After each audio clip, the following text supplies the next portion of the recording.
পবিত্র কালামুল্লাহ শরীফের সূরাতুত তাওবা এর 18 নম্বর আয়াতে কারীমা আমি তেলাওয়াত করেছি। আল্লাহ রাব্বুল আলামিন বলেন, ইন্নামা ইয়ামুরু মাসাজিদাল্লাহ। আল্লাহ বলেন, আল্লাহর ঘর মসজিদকে তারাই আবাদ করবে। আল্লাহর ঘর মসজিদের পরিচালনা তারাই করবে। আল্লাহর ঘর মসজিদের খেদমত তারাই করবে। মান আমানা বিল্লাহি, যাদের অন্তরে আল্লাহর প্রতি ঈমান আছে। ওয়াল ইয়াউমিল আখির, যারা আখিরাতের প্রতি ঈমান আনে। এরপর আমার আল্লাহ বলেন, ওয়া আকামাস সালাত, যারা নামাজ আদায় করে। ওয়া আতাজ যাকাত, যাদের সামর্থ্য আছে তারা যেন যাকাত আদায় করে। একটু জোরে বলি সুবহানাল্লাহ। ওয়ালাম ইয়াখশা, তারা কাউকে ভয় করবে না। ইল্লাল্লাহ, তাদের অন্তরের মধ্যে একমাত্র আল্লাহর ভয় থাকবে। একটু জোরে বলি না সুবহানাল্লাহ। ফাআসা উলাইকা আন ইয়াকুনু মিনাল মুহতাদিন। আল্লাহ তাআলা বলেন, এটা আশা করা যায় যা কিছু হয়েছে এখানে আল্লাহর ঘর খেদমতের পরিচালকদের যেই বর্ণনা, যে কন্ডিশন আল্লাহ তাআলা উল্লেখ করেছেন, এই কন্ডিশনগুলো মানলেই তারা হেদায়েত প্রাপ্তদের অন্তর্ভুক্ত হয়ে যাবে। এই আয়াতে কারিমা থেকে আমরা বুঝলাম, জানলাম আজকের যা আলোচনা হবে এটা মসজিদে বাইতুল কুদস। এখানে তো একটা আল্লাহর ওলির দরবার। তবে আমাদের বাংলাদেশের বিভিন্ন মসজিদে বেশ কিছু সমস্যা আমরা দেখতে পাই। আমি সেই সমস্যাগুলার বিষয় নিয়ে ইনশাআল্লাহ তুলে ধরব। আমরা এমন অনেক জায়গায় দেখি যে মসজিদ পরিচালনা যারা করে তাদের শুধুমাত্র জুমার দিন অথবা বছরে একবার দুইবার মসজিদের মধ্যে দেখা যায়, এর মধ্যে আর মসজিদের ধারে কাছে ওই ধরনের কমিটির বা পরিচালকদের দেখা যায় না। এই ধরনের অনেক জায়গায় অনেক মসজিদ কমিটি আছে না নাই? অথচ আল্লাহ বলেন, যারা মসজিদ পরিচালনা করবেন, যারা মসজিদের খেদমত করবেন, আল্লাহর ঘরকে যারা আবাদ রাখবেন, তাদের কলবে আল্লাহর প্রতি ঈমান থাকতে হবে, তারা আখিরাতের প্রতি বিশ্বাস থাকতে হবে এবং 5 ওয়াক্ত নামাজ আদায় করতে হবে। সামর্থ্য থাকলে নেশাব পরিমাণ সম্পদের মালিক হলে যাকাত আদায় করতে হবে। আমার আল্লাহ বলেন, তাদের অন্তরের মধ্যে দুনিয়ার কারো প্রতি কোনো ভয় থাকবে না। তাদের কলবে ভয় থাকবে শুধুমাত্র আল্লাহর। একেবারে নির্ভয়ে তারা আল্লাহর এই ঘরের খেদমত করে যাবে। আল্লাহ বলেন, তারা হেদায়েত প্রাপ্তদের অন্তর্ভুক্ত হয়ে যাবে। আর একটু জোরে বলুন। এখন আসুন, এই মসজিদ এটা আল্লাহর ঘর। স্বাভাবিকভাবে এই যে মসজিদের ব্যাপারে আমার নবী হাদিসে পাকের মধ্যে বলছেন, নাসাই শরীফের একটা হাদিস, ইমানদার যার কলবে ঈমান আছে তার অন্তরের মধ্যে মসজিদের প্রতি একটা কানেকশন থাকে। যার ভিতরে আল্লাহর ভয় আছে তার ভিতরে মসজিদের প্রতি মহব্বত থাকে। কথা বলেন ঠিক কিনা? আল্লাহর নবী বলেন, হিনা ইয়াখরুজুর রাজুলু মিন বাইতিহি ইলা মসজিদিহি, যেই মানুষ, যেই ব্যক্তি ঘর থেকে বের হয় মসজিদে যাওয়ার উদ্দেশ্য নিয়ে। সুবহানাল্লাহ বলেন। আমরা আপন আপন বাসস্থান থেকে বের হয়েছি, মসজিদে যাব, জুমা পড়ব, আমাদের কানেকশন মসজিদের দিকে। কথা বলেন ঠিক কিনা? আমার নবী বলেন, যেই ব্যক্তি নিজের ঘর থেকে বের হলো মসজিদে যাওয়ার উদ্দেশ্য করে, রসুল বলেন, ফারিজুলুন তুকতাবু হাসানা, তার এক একটা কদমের মধ্যে ফেরেশতারা এক একটা নেকি লিখতে থাকবে। একটু মহব্বতে বলি। এরপরে আমার নবী বলেন, ওয়ারিজুলুন তামহু সাইয়্যাতান, ওই মসজিদে যাওয়া ব্যক্তির প্রত্যেকটা কদমে কদমে ফেরেশতারা এক এক কদমের বদলে এক একটা গুনাহ মোচন করতে থাকবে। বলেন না আল্লাহু আকবার। সুতরাং আমাদের অন্তরে মসজিদের প্রতি ভালোবাসা রাখার থাকার দরকার আছে না নাই? এখন আসুন, আল্লাহর নবীর হাদিস যেটা মুসলিম শরীফের মধ্যে এসেছে, আহাব্বুল বিলাদি ইলাল্লাহ, আমার নবী বলেন আল্লাহর কাছে সবচাইতে প্রিয় জায়গা হচ্ছে মাসাজিদুহা, আল্লাহর কাছে সবচাইতে প্রিয় স্থান হচ্ছে, জায়গা হচ্ছে আল্লাহর ঘর মসজিদ। এরপরে আমার নবী বলেন ওয়া আবগাদুল বিলাদি ইলাল্লাহি আসওয়াকুহা, আল্লাহর কাছে সবচাইতে নিকৃষ্টতম স্থান হচ্ছে, জায়গা হচ্ছে বাজার। আল্লাহর নবীর এই হাদিস থেকে আমাদের শিক্ষা নিতে হবে। এখন যদি বলেন হুজুর মসজিদ আল্লাহর কাছে প্রিয়, আমরা 5 ওয়াক্ত নামাজ আদায়ের জন্য 5 বার যাই, তবে পরিবারের চাহিদা মেটানোর জন্য, জীবন যাপনের জন্য তো বাজারে যাওয়া লাগবে। তো এই হাদিস থেকে আমাদের শিক্ষা নিতে হবে যে আল্লাহর কাছে ঘৃণিত জায়গা হচ্ছে বাজার, সেখানে আমরা প্রয়োজন ভেদে যাব, প্রয়োজন ছাড়া যাব না, এবং যত তাড়াতাড়ি সম্ভব আমাদের কাজ কমপ্লিট করে আমরা আপন জায়গায় চলে আসব। এটাই হচ্ছে এই হাদিসের ব্যাখ্যা। আল্লাহ আমাদেরকে বোঝার তৌফিক দান করুন। তো মসজিদে যখন আসব, যেহেতু মসজিদ এটা আল্লাহর প্রিয় জায়গা, মসজিদ এটা আল্লাহর পছন্দের স্থান, সুতরাং আমরা মসজিদে যখন আসব আমাদের মাইন্ডসেটটা এভাবেই সেট করতে হবে যে আমরা মসজিদে এসেছি, তাড়াহুড়ো করার দরকার নাই, যতটা বেশি সময় মসজিদে অবস্থান করব ততটা আমাদের প্রতি আল্লাহ খুশি হয়ে যাবেন। আল্লাহ আমাদেরকে কবুল করুন। আর একটু জোরে বলুন। এখন আসুন, এই হাদিসটা সহিহ বুখারীতে এসেছে, মুসলিম শরীফের মধ্যে এসেছে। আমার নবী বলেন মান বানা মসজিদান, যেই ব্যক্তি আল্লাহকে রাজি করার জন্য আল্লাহর একটা ঘর বানিয়েছে, মসজিদ বানিয়েছে, সুবহানাল্লাহ বলেন, ইয়াবতাগি বিহি ওয়াজহাল্লাহ, আল্লাহকে রাজি করার জন্য, আমার নবী বলেন বানাল্লাহ লাহু, আল্লাহ তাআলা তার জন্য বানাবেন বাইতান ফিল জান্নাহ, জান্নাতের মধ্যে একটা ঘর বানাবেন। যে দুনিয়াতে আল্লাহকে খুশি করার জন্য আল্লাহর একটা ঘর বানিয়ে দিয়েছে, নবীজি বলেন আমার আল্লাহ তার উপরে সন্তুষ্ট হয়ে জান্নাতে তার জন্য একটা ঘর বানাবেন। এই হাদিসের একটা ব্যাখ্যা আছে, স্বাভাবিকভাবে এককভাবে মসজিদ বানানো এটা তো সবার প্রতি সম্ভব না। হাদিসের ব্যাখ্যাটা হচ্ছে এই, যাদের তৌফিক হয়েছে তারা বানিয়েছে, আমরা মসজিদ বানানোর ক্ষেত্রে সহযোগিতা করব, মসজিদের মধ্যে দান করব।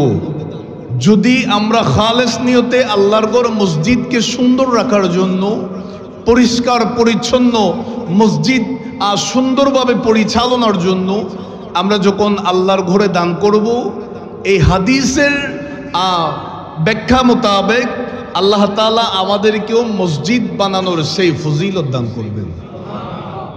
আল্লাহ আমাদের সকলকে কবুল করুন। ভারতের জমিনে দিল্লি শাহী জামে মসজিদ একটা বিশাল আকারে মসজিদ আছে, যেটা ইতিহাসের মধ্যে ঐতিহাসিক এক মসজিদ। যে মসজিদটা বানিয়েছেন বাদশাহ শাহজাহান, সম্রাট শাহজাহান এই মসজিদটা বানিয়েছেন। আজকে আমরা শুনব এই মসজিদটা নির্মাণের পিছনের ইতিহাস, এখান থেকে আমাদের কি শিক্ষা। বাদশাহ শাহজাহান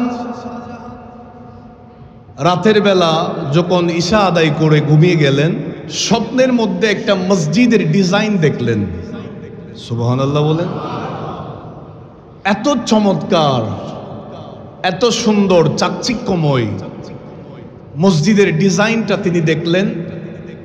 সকালবেলা যখন ফজর আদায়ের জন্য উঠেছেন, তিনার রাজদরবারের মধ্যে ভারতের যত বড় বড় প্রকৌশলী আছে, ইঞ্জিনিয়ার আছে, সবাইকে ডেকে পাঠানো হয়েছে।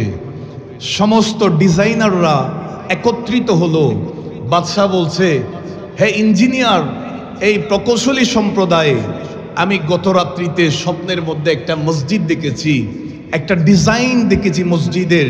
আমার মন চাচ্ছে এই ভারতের জমিনে এই সুন্দর চাকচিক্যময় এই মসজিদটা আমি নির্মাণ করে দিব। তখন সেই বাদশাহ যখন এই কথাটা বলেছে, আমি যে ডিজাইনটা দেখেছি এটা তো আমি সেভাবে বলা আমার পক্ষে সম্ভব নয়। তোমরা এক একজন এক একটা ডিজাইন নির্মাণ করো, এক একটা ডিজাইন তৈরি করে আমাকে এনে দাও, আমি দেখব ওই স্বপ্নে দেখা সেই ডিজাইনের সাথে তোমাদের আঁকি দেওয়া, তোমাদের তৈরি করা সেই ডিজাইনের মিল পাওয়া যায় কিনা। চিৎকার দিয়ে বলি সুবহানাল্লাহ। আর একটু জোরে বলেন।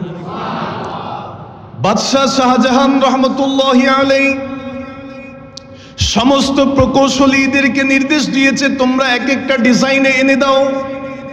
আমার বাবারা বায়ারা, রাজ দরবারের মধ্যে ভারতের জমিনে সর্বোচ্চ পর্যায়ের যতগুলা ইঞ্জিনিয়ার আছে, প্রকৌশলী আছে, সমস্ত প্রকৌশলীরা একত্রিত হয়ে এক একজনে অত্যাধুনিক চমৎকার সুন্দর করে করে মসজিদের ডিজাইন আকৃতি এই ডিজাইনটা এনে দিয়েছে তৈরি করে।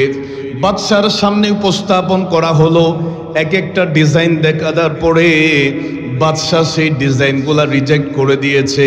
এক একটা ডিজাইন দেখছে, রাতে যেই স্বপ্ন দেখেছে, যেই ডিজাইনটা দেখেছে, সেই সুন্দর আকৃতির মসজিদের ডিজাইনের সাথে কোনো আকৃতির সাথে মিল পাওয়া যাচ্ছে না। বাদশাহ শাহজাহান রহমতুল্লাহি আলাইহি বড় চিন্তার মধ্যে পড়ে গেলেন, বড় টেনশনের মধ্যে পড়ে গেলেন। রাজদরবার থেকে বের হয়ে একজন আল্লাহর ওলির কদমে চলে গেছেন। ওই আল্লাহর ওলির দরবারে গিয়ে বলে, ওগো আল্লাহর বন্ধু, আল্লাহর ওলি, আপনার কদমে এসেছি বড় মুসিবতে পড়ে। স্বপ্নের মধ্যে আমি একটা মসজিদ দেখেছিলাম, এই মসজিদের ডিজাইনটা কোনো প্রকৌশলী আমাকে দেখাইতে পারে না। আমার মন চাচ্ছে মসজিদটা নির্মাণ করে দিতে, আপনি আমাকে একটু হেল্প করেন, সাহায্য করেন। ওই আল্লাহর ওলি বলেন, ও বাদশাহ শাহজাহান, আমার কাছে আসার দরকার কি ছিল? তোমার ঘরের মধ্যে লাঙ্গরখানার যেই বাবুর্চি আছে, সেই বাবুর্চির কাছে যদি যাও, তাইলে তো এই সমস্যার তিনি তোমাকে সুন্দর একটা সমাধান দিয়ে দিতে পারবে। আরো জোরে বলেন। বাদশাহ শাহজাহান আশ্চর্য হয়ে গেল, আমার রাজদরবারের লাঙ্গরখানায় বছরের পর বছর যেই মানুষটা রান্নার কাজে ব্যস্ত, যেই বাবুর্চিটা বছরের পর বছর কষ্ট করছে, ইনি এত বড় মাপের আল্লাহর ওলি হয়ে গেছেন। আমার বাবারা বয়ারা, বাদশাহ মনে মনে আফসোস করছে, আমি তো আল্লাহর ওলিকে চিনতে পারলাম না। আমি তো সেই বাবুর্চি যিনি খেদমত করেছেন, তিনি যে আল্লাহর এত মকামে চলে গেলেন, পজিশনে চলে গেলেন, আমি তো এটা বুঝতে পারি নাই কখনো। ওই বাদশাহ শাহজাহান আর দেরি করে নাই, সরাসরি চলে গেলেন রাজদরবারে। সেই বাবুর্চির খেদমতের মধ্যে চলে গেলেন, তিনার কদমের সামনে হাজির হয়ে অনুনয় বিনয় করে বলেন, ওগো আল্লাহর বন্ধু, আল্লাহর বলি, আপনার কদমে আমি বিনয়ী হয়ে গেলাম। আমি আপনাকে চিনতে পারি নাই, আপনার সাথে অনেক কথাবার্তা, অনেক কটুবাক্য হয়ে গেছে। আপনি আমাকে ক্ষমা সুন্দর দৃষ্টিতে দেখবেন। আপনার কদমের মধ্যে হাজির হয়েছি। আমি যে স্বপ্নের মধ্যে যে ডিজাইনটা দেখেছি, মসজিদের ডিজাইন, আপনি আমাকে এই সমস্যার সমাধানটা দিয়ে দেন। জোরে বলেন। ওই আল্লাহর ওলি চোখের পানি ধরে রাখতে পারে নাই, বাদশাহকে বলে, ও বাদশাহ শাহজাহান, আমি তো এতটা বছর নিজের পরিচয় গোপন করে এখানে কাটিয়ে দিলাম আল্লাহর ইবাদতে। আমি দিন ধর্মের খেদমতে, মানুষের সেবায় নিজের জীবনটা কাটিয়ে দিয়েছি। যেহেতু আপনি আমাকে চিনে ফেলেছেন, এখানে তো আর এক সেকেন্ডও থাকা যাবে না। বাদশাহ বলে, হুজুর, আপনাকে আর কোনো ডিউটি করা লাগবে না, কষ্ট করা লাগবে না। আপনাকে রাজকীয় মেহমান হিসাবে আমরা এখানে মেহমানদারি করব। ওই আল্লাহর ওলি বলেন আমি আর এখানে থাকবো না, কারণ এখানে যদি থাকি তাইলে আমি আর ইবাদত রিয়াজত করতে পারবো না।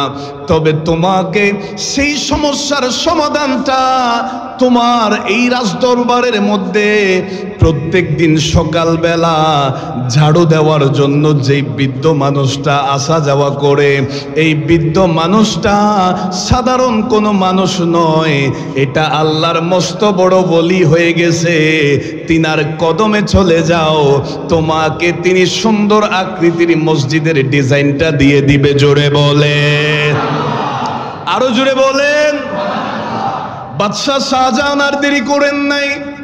প্রত্যেক দিন সকালবেলা রাজদরবারের মধ্যে যেই মানুষটা ঝাড়ু দেওয়ার জন্য আসতো, ওই ঝাড়ুদার যখন এসেছে, বাদশাহ শাহজাহান আশ্চর্য হয়ে গেলেন, এতটা বছর আমি তো মানুষ চিনতে পারি নাই। আমার এই দরবারের মধ্যে আল্লাহর ওলিদের আনাগোনা হচ্ছে, আমি তো চিনতে পারলাম না, বুঝতে পারলাম না। আমার বাবারা ভাইয়ারা, বাদশাহ শাহজাহান যখন ওই ঝাড়ুদারের কাছে গিয়েছে, তিনার কদমের মধ্যে সালাম জানিয়েছেন। ওই আল্লাহর ওলিকে বলেন, হুজুর আমার বড় বেয়াদবি হয়ে গেছে, আমি এই রাজদরবারের মধ্যে আপনাকে এত বছর আমি গোলামি করাইলাম, কষ্ট দেওয়াইলাম, হুজুর আপনি আমাকে ক্ষমা করে দিবেন। আপনার কাছে আমি এসেছি এই মুসিবতে পড়ে, এই যে আমি স্বপ্নের মধ্যে যেই মসজিদের ডিজাইন দেখলাম, আপনি আমাকে এই মসজিদের ডিজাইনটা দিয়ে দেন। আমার মন চাচ্ছে দিল্লির জমিনের মধ্যে এই সুন্দর চাকচিক্যময় মসজিদটা আমি নির্মাণ করি। ওই আল্লাহর ওলি মুহূর্তের মধ্যে এই সুন্দর আকৃতির মসজিদের ডিজাইনটা তিনি বানিয়ে দিলেন। জোরে বলেন, আরো জোরে বলেন। সেই সময়ে বাদশাহ শাহজাহান রহমতুল্লাহি আলাইহি তিনি দিল্লি শাহী জামে মসজিদ নির্মাণ করেছেন। আর একটু জোরে বলেন। এখান থেকে আমাদের বড় শিক্ষা, ওলি আল্লাহদের দরবারে একজন বাবুর্চিও আল্লাহর ওলির ওলিয়তের সর্বোচ্চ মকামে পৌঁছতে পারে। কথা বলেন ঠিক কিনা? হুজুর সাইয়্যিদুনা গৌসুল আজম দস্তগীরের সেই আলোচনা তো আমরা অনেকেই আগেও শুনেছি। আল্লামা আবুল হাসান শাতনুফি রহমতুল্লাহি আলাইহি বাহজাতুল আসরার কিতাবের মধ্যে উল্লেখ করেছেন এই আলোচনাটা। আল্লামা আবুল হাসান শাতনুফি রহমতুল্লাহি আলাইহি কি বলেন? হুজুর গৌসে পাকের জীবনীতে তিনি কোট করেছেন, গৌসে পাকের যে লঙ্গরখানা আছে বাগদাদের জমিনে, এই বাবুর্চি 40 বছর ধরে খেদমত করেছেন। বলেন না আল্লাহু আকবার। ক বছর? একদিন বিরক্ত হয়ে বেড়ে গেছে। গৌসে পাকের কাছে আসলে সুরকে বলি বানাই দেয়, আসছে চুরি করতে তারে আবদাল বানাই দিছে। মানুষ সমস্যায় আসলে সমস্যা মুহূর্তের মধ্যে সমাধান করে দেয়। আর আমি টানা 40 বছর এখানে গোলামি করছি, কিছু পাইলাম না। একটা অভিমান এসেছে অন্তরে, অভিমান করে বের হয়ে গেছে হুজুর গৌসে পাকের দরবার থেকে। যাওয়ার পথে কিছু দূর যাওয়ার পর হুজুর গৌসে পাককে কিচ্ছু বলেন নাই। একটা জায়গায় রাস্তার ধারে তিনি দেখলেন 10-15 জন মানুষ একটা গাছের ছায়ায় বসেছেন, আল্লাহর কাছে দোয়া করতেছে, আল্লাহ তোমার কাছে দোয়া করছি, আজকে গত কয়েকদিন ধরে আমরা অনাহারে অবস্থায় আছি, আমরা কোনো খাবার দাবার গ্রহণ করতে পারি নাই, সুযোগ পাই নাই, আল্লাহ উপবাস অবস্থায় তোমার কাছে দোয়া করছি। হুজুর গৌসে পাক আব্দুল কাদের জিলানীর লঙ্গরখানার যে বাবুর্চি আছে, ওই বাবুর্চির উসিলায় আল্লাহ তুমি আমাদেরকে খানার ব্যবস্থা করে দাও। বলেন না আল্লাহু আকবার। এ তাকায় আছে, দোয়া করতে দেরি, খানা আসতে দেরি হয়ে যায়, অটোমেটিকলি খানা চলে আসছে। এটা হুজুর গৌসে পাকের নির্ভরযোগ্য যেটা জীবনী গ্রন্থ আছে, আল্লামা আবুল হাসান শাতনুফি রহমতুল্লাহ আলাইহি যেটা লিখেছেন বাহজাতুল আসরারের মধ্যেও এটা উল্লেখ আছে। বাবুর্চি আশ্চর্য হয়ে গেছে, হায় রে আল্লাহ, আমি 40 বছর ধরে এখনো নিজেরে চিনতে পারলাম না, আমি গোসে পাককে চিনবো কেমনে? বলেন না আল্লাহু আকবার। ওই বাবুর্চি আর দেরি করেন নাই, হুজুর গৌসুল আজম দস্তগীরের কদমের মধ্যে চলে গেলেন। হুজুর গৌসুল আজম দস্তগীর ওই বাবুর্চিকে দেখে মুচকি মুচকি হাসে। ওই বাবুর্চি বলে, হুজুর আমি বড় বেয়াদবি করে ফেলেছি, আমি বড় গুস্তাখি করে ফেলেছি। 40টা বছর আপনার এই লঙ্গরখানার মধ্যে খেদমত করেছি, আপনি গৌসুল আজম দস্তগীরের গোলামির মধ্যে ছিলাম 40টা বছর। হুজুর আমি নিজের ভুল বুঝতে পেরে, নিজেকে চিনতে পেরে আপনার কদমে এসেছি। আর 1 বছর 2 বছরের জন্য নয়, আমি আমার গোটা জিন্দেগিটা আপনি গৌসুল আজম দস্তগীরের কদমে কাটিয়ে দিতে চাই। বলেন আল্লাহু আকবার। ওলি আল্লাহদের দরবারের একজন বাবুর্চির উসিলায়ও দোয়া করলে দোয়া কবুল হওয়ার সেই গ্যারান্টি আছে না নাই? আল্লাহ পাক আমাদেরকে ওলি চেনার তৌফিক দান করুন। আরো জোরে বলুন হক্কানি আল্লাহর ওলি যারা, তিনাদের গোলামি করলে এমন একটা সময়ে তিনাদের গোলামরাও আল্লাহর ওলি হয়ে যান। সুবহানাল্লাহ বলেন। আর সেজন্য একজন আল্লাহর ওলি বলেছেন যে আমার মুরিদদের ভিতরেও বড় বড় আল্লাহর ওলি আছে। আল্লাহ পাক আমাদেরকে বোঝার তৌফিক দান করুন। সম্রাট শাহজাহান সেই মসজিদের দিওয়ানা হয়ে তিনার গড়ের যেই বাবুর্চি, লঙ্গরখানার বাবুর্চি, ইনি যে বড় আল্লাহর ওলি এটা চিনতে পারলেন। তিনার রাজদরবারের একজন ঝাড়ুদার, তিনিও বড় আল্লাহর ওলির পজিশনে চলে গেলেন, এটা বুঝতে পারলেন। এখান থেকে বোঝা যায় যে সমাজের সর্বোচ্চ শ্রেণী বলে কথা নয়, নিম্ন শ্রেণী বলে কথা নয়। একজন রিকশাওয়ালার অন্তরেও যদি তাকওয়া থাকে, আল্লাহর প্রতি মহব্বত থাকে, রাসূলুল্লাহর প্রেম থাকে, খোদার কসম করে বলি সমাজের নিম্ন শ্রেণীর মানুষও আমার আল্লাহর কাছে সর্বোচ্চ শ্রেণীতে অবস্থান করে। কথা বলেন ঠিক কিনা? আল্লাহ পাক আমাদেরকে বোঝার তৌফিক দান করুন। আরো জোরে বলুন। আমার নবী বলেন, মান আখরাজা আযান আল মসজিদ মিনাল মসজিদ। নবীজি বলেন, যে ব্যক্তি মসজিদ থেকে একটি কষ্টদায়ক বস্তু সরাই দিছে, সুবহানাল্লাহ বলেন। মসজিদে কোনো ময়লা দেখছে, পরিষ্কার করে দিছে। মসজিদে কোনো কিছু দেখেছে, সেটা সুন্দরভাবে পরিষ্কার করে দিল। আমার নবী বলেন, বানাল্লাহু লাহু বাইতান ফিল জান্নাহ। আল্লাহ তার জন্যও জান্নাতে একটা ঘর বানাবেন। আর একটু জোরে বলেন। আর আমরা বিভিন্ন মসজিদে দেখি, হঠাৎ করে একদিন আসে, আসরের নামাজ পড়তে আসছি, আমার কপালে বালি লাগছে, মুয়াজ্জিন সাহেব কই, খাদেম কই, মসজিদ ঝাড়ু দেয় না কেন? এই ধরনের শাসন আমাদের দেশে হয় কিনা? হাদিস মোতাবেক আমরা জানবো, বুঝবো। হ্যাঁ, যাদের দায়িত্ব তারা তো আপন আপন জায়গা থেকে দায়িত্ব পালন করবে। তবে আমি একজন মুসলমান হিসাবে আমারও একটা ইচ্ছা থাকতে হবে, আমি যত বড় শিল্পপতি হই না কেন, আমি যত বড় কোটিপতি হই না কেন, যত সর্বোচ্চ শ্রেণীর ব্যক্তিত্ব হই না কেন, আমি যে এখানে বালি পরিষ্কার করব, এটা তো সাধারণ কারণ কোনো মানুষের ঘর নয়, এটা সাধারণ কোনো বাচ্চার ঘর নয়, এটা তো আল্লাহর ঘর মসজিদ। আমি মসজিদ থেকে সেই কষ্টদায়ক জিনিস সরিয়ে দিলাম, পরিষ্কার করলাম। খোদার কসম করে বলি, আল্লাহর নবীর হাদিস, আল্লাহ আমার জন্য জান্নাতে একটা ঘর নির্মাণ করবেন। এই যে আমি মসজিদ পরিষ্কার করলাম, এই মসজিদ পরিষ্কার করা এটা যেমন তেমন কাজ নয়।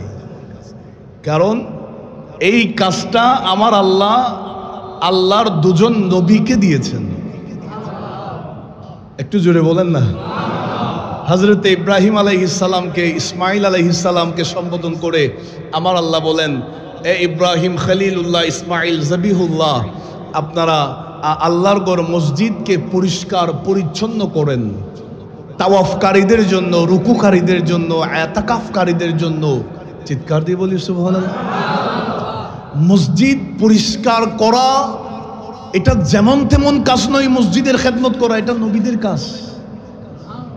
মসজিদ বানানো, মসজিদের খেদমত করা, এটা আম্বিয়া ইকরাম আলাইহিমুস সালাম করে গিয়েছেন। খানায়ে কাবা আদম সফিউল্লাহ নির্মাণ করেছেন। খানায়ে কাবা হযরত ইব্রাহিম খলিলুল্লাহ সংস্কার করেছেন। এইভাবে প্রায় আম্বিয়া ইকরাম আলাইহিমুস সালাম আপন আপন জায়গায় মসজিদ নির্মাণ করেছেন। চিৎকার দিয়ে বলি না সুবহানাল্লাহ। মসজিদের খেদমত করা এটা নবীদের সুন্নত, এ ব্যাপারে কোনো সন্দেহ আছে? আরেকটা হাদিস শরীফ যেটা বুখারী শরীফের মধ্যে এসেছে, মান আকালা সাওমান আও বাসলান, যে ব্যক্তি কাঁচা রসুন অথবা পেঁয়াজ খেয়েছে, কাঁচা পেঁয়াজ, আমার নবী বলেন ফাল ইয়াতাজিল মসজিদানা, সে যেন মসজিদে না আসে। কারণ আল্লাহর নবী সরকারে দো আলম সাল্লাম বলেন ওয়াল ইয়াকউদ ফি বাইতিহি, সে যেন তার ঘরের মধ্যে থাকে। কারণ কাঁচা রসুন পেঁয়াজ খেলে মুখের মধ্যে দুর্গন্ধ বের হয়। অর্থাৎ এই হাদিস থেকে আমরা বুঝতে পারলাম, আমরা যে মসজিদে আসব সুন্দরভাবে পরিষ্কার পরিচ্ছন্ন হয়ে, আতর লাগিয়ে, সুগন্ধি লাগিয়ে, আমরা সুন্দরভাবে মিসওয়াক করে আমরা পবিত্র হয়ে আল্লাহর ঘর মসজিদে আসব। আল্লাহ আমাদেরকে বোঝার তৌফিক দান করুন। আরেকটু জোরে বলুন। আরেকটা হাদিস শরীফ যেটা সহিহ বুখারীতে এসেছে, মুসলিম শরীফের মধ্যে এসেছে, আমার নবী বলেন মান গাদা ইলাল মসজিদি, যে ব্যক্তি আও রাহা আ'আদাল্লাহু লাহু ফিল জান্নাতি নুজুলান কুল্লামা গাদা আও রাহা, যে ব্যক্তি সকালে বা সন্ধ্যায় মসজিদে আসে, সকালে এসেছে অথবা সন্ধ্যায় এসেছে, আল্লাহর নবী সরকারে দো আলম সাল্লাল্লাহু আলাইহি ওয়াসাল্লাম বলেন আল্লাহ তাআলা তার জন্য জান্নাতে মেহমানদারির সরঞ্জাম প্রস্তুত করে রাখেন।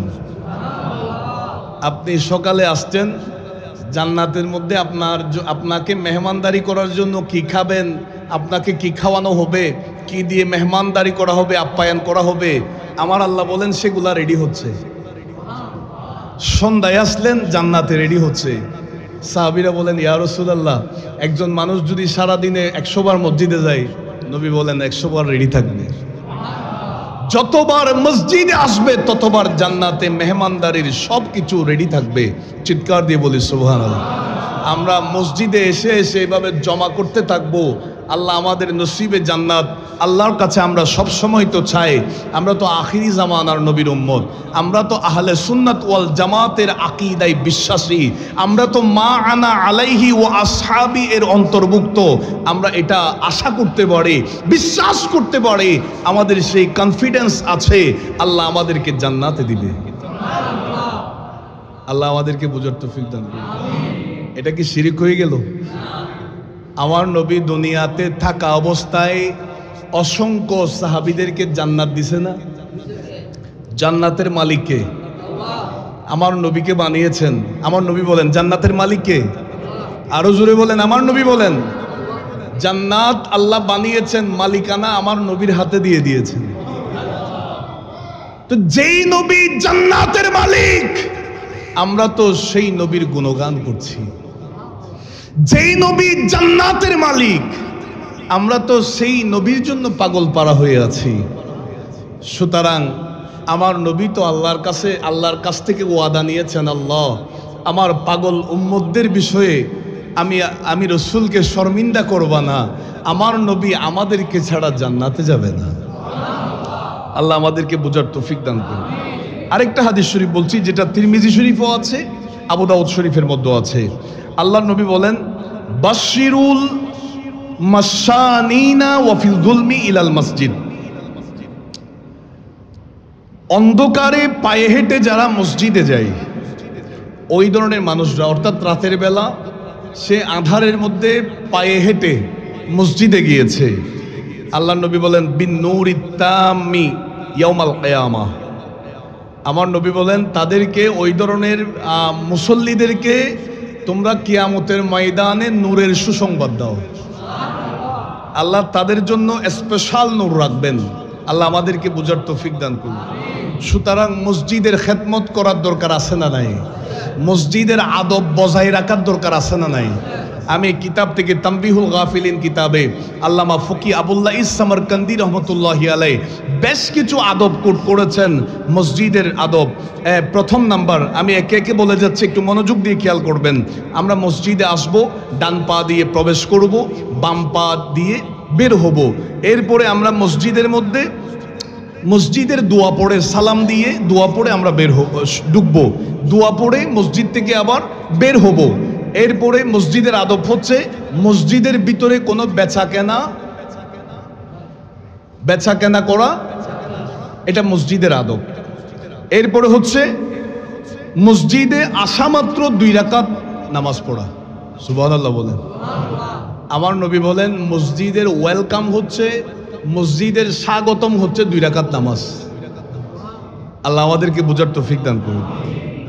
এরপরে মসজিদের আদব হচ্ছে মসজিদের ভিতরে কোনো হাতিয়ার বা তলোয়ার না রাখা, কোনো তলোয়ার মসজিদের ভিতরে না রাখা। এরপরে কোনো কিছু হারাই গেছে, আমরা অনেক সময় কি করি, মসজিদের মাইকে বলি যে অমুক মানুষের অমুক জিনিসটা হারাই গেছে, এটা কেউ পেয়ে থাকলে একটু দিয়ে যাবেন। এটা মসজিদের বেহুরমতি হবে, এটা সরাসরি নিষেধাজ্ঞা আছে। কোনো কিছু হারাই গেলে মসজিদের মধ্যে খোঁজা যাবে। এরপরে আদবের ক্ষেত্রে আরেকটা বিষয় হচ্ছে যে উঁচু আওয়াজে কথা না বলা। মসজিদের মধ্যে উঁচু আওয়াজে কথা, আমরা অনেক সময় একজন আরেকজনের সাথে কথা বলতে বলতে বড় আওয়াজে বলে ফেলি। এটার আত-তারগিব ওয়াত তারহিব কিতাবের মধ্যে এই হাদিসটা আছে। আমরা বিভিন্ন দেওয়ালে, মসজিদের দেওয়ালে দেখি, মসজিদে দুনিয়াবি কথা বললে, এক লফজ কথা বললে 40 বছরের ইবাদত নষ্ট হয়ে যায়। এটা আত-তারগিব ওয়াত তারহিব কিতাবের মধ্যে এই হাদিসটা কোট করা হয়েছে। সুতরাং মসজিদের ভিতরে দুনিয়াবি কথা না বলাটা আদব। আল্লাহ আমাদেরকে আদব বজায় রাখার তৌফিক দান করুন। এরপরে হচ্ছে কাউকে ঘাট ডিঙ্গিয়ে পিছন থেকে সামনে না আসা, এটাও মসজিদের একটা আদব। এরপরে হচ্ছে নির্দিষ্ট কোন স্থানে, ধরে নিন আমাদের যিনি ইমাম সাহেব আছেন তিনি এই জায়গায় নামাজ পড়ছে, প্রতিদিন এই জায়গায় নামাজ পড়ে, হঠাৎ করে কোনো একজন মানুষ সেই জায়গায় নামাজ পড়লো, তিনাকে এটা বলা যাবে না যে আপনি আমার জায়গায় কেন নামাজ পড়ছেন, এটা বলা যাবে। এটা হচ্ছে আদব। এরপর আরেকটা আদব হচ্ছে মসজিদে থুতু না ফেলা। আমরা অনেক সময় জানালা থাকলে থুতু ফেলি, তবে মসজিদের আদব হচ্ছে মসজিদের জানালা দিয়েও থুতু না ফেলা। আরেকটা বিষয় খেয়াল করবেন, মসজিদ হোক, গড়ে হোক, বাইরে হোক, বাজারে হোক, বলেও কখনো কেবলার দিকে থুতু ফেলবেন না। এটা কিন্তু মারাত্মক গুনাহ। আল্লাহর নবী একটা জায়গায় গেছেন, রাসূল করিম সাল্লাল্লাহু আলাইহি ওয়াসাল্লাম দেখলেন যে ইমাম সাহেব এখন নামাজ পড়াবেন, ইমাম সাহেব নামাজের আগে কেবলার দিকে থুতু ফেলছে। নাউজুবিল্লাহ, জুড়ে বলেন। আমার নবী চলে আসলেন, ওই এলাকার যারা দায়িত্ববান আছে তাদেরকে খবর দিছেন, তোমরা তোমাদের ইমামকে বিদায় করে দাও। কেন? এটা হাদিসে পাকের মধ্যে আছে। কারণ ওই ইমামের ইমামতি করার কোয়ালিটির যোগ্যতা নাই। সুতরাং আল্লাহ পাক আমাদেরকে মসজিদের আদব বজায় রাখার তৌফিক দান করুন। মসজিদের মধ্যে কোনো নাপাকি দেখলে সাথে সাথে এটা পরিষ্কার করে ফেলবেন, এটা আদব। এরপরে হচ্ছে কোনো পাগল, মস্তিষ্ক বিকৃত সম্পন্ন কোনো ব্যক্তিকে মসজিদে আসতে না দেওয়া, এটা তানবিহুল গাফিলিন কিতাবের মধ্যে পেলাম। এরপরে হচ্ছে যে শিশুগুলা যে এখনো নিজের প্রস্রাব পায়খানা নিজের কন্ট্রোলের মধ্যে রাখতে পারে না, নাবালেগ যে শিশুগুলা, এটাও তাদেরকে মসজিদে না আনাটা আদব। আল্লাহ পাক আমাদের সকলকে বোঝার তৌফিক দান করুন। আরো জোরে বলুন। লাস্ট আরেকটা কথা বলবো, আমরা বেশ কয়েকটা হাদিসে পাক আমরা শুনেছি, মসজিদ এটা আল্লাহর ঘর। একটু ঠান্ডা মাথায় চিন্তা করবেন। স্বাভাবিকভাবে আমরা সব সময় চাই, আমরা যেহেতু ইমানদার, আমরা যেহেতু মুসলমান, আমাদের একটা লক্ষ্য থাকে, আমি আমার চেষ্টা করি প্রত্যেকটা কাজে যেন আমার আল্লাহ আমার উপর খুশি হয়। কথা বলেন ঠিক কিনা? আমার প্রতিটা কাজে আল্লাহ যেন আচ্ছা, এই কাজটা কি করতে চায় না এমন কোনো ব্যক্তি আছে? থাকতে পারে?